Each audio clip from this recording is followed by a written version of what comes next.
Il est la bête noire du président Recep Tayyip Erdogan. Le journaliste Can Dündar, condamné à 27 ans de prison, craint que ce verdict ne soit un symbole dissuasif pour ses confrères en Turquie.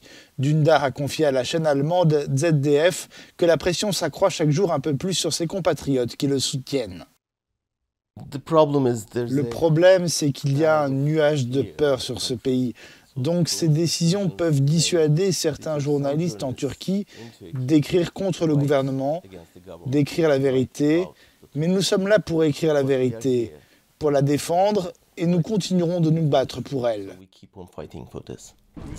La Turquie exige l'extradition du journaliste, aujourd'hui en exil en Allemagne. Un tribunal d'Istanbul a jugé que Dündar avait, entre autres choses, divulgué des secrets d'État à des fins d'espionnage politique ou militaire. Il a notamment révélé des livraisons d'armes d'Ankara à des groupes islamistes en Syrie.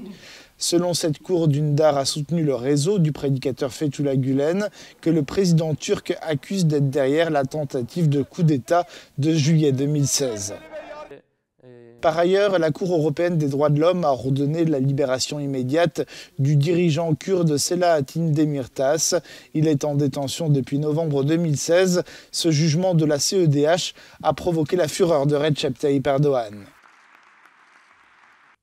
C'est deux poids, deux mesures. C'est même hypocrite qu'un tribunal qui a auparavant accepté l'idée de ne pas condamner les actes de violence d'une organisation terroriste ait demandé la libération du principal responsable des faits qui ont abouti au meurtre brutal de 39 citoyens entre le 6 et le 8 octobre 2014.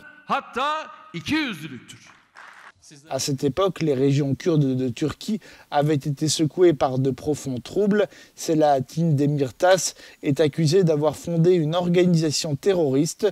Avec le parti pro-kurde HDP dont il était coprésident, Selahattin Demirtas a remporté 13% des voix aux législatives de juin 2015.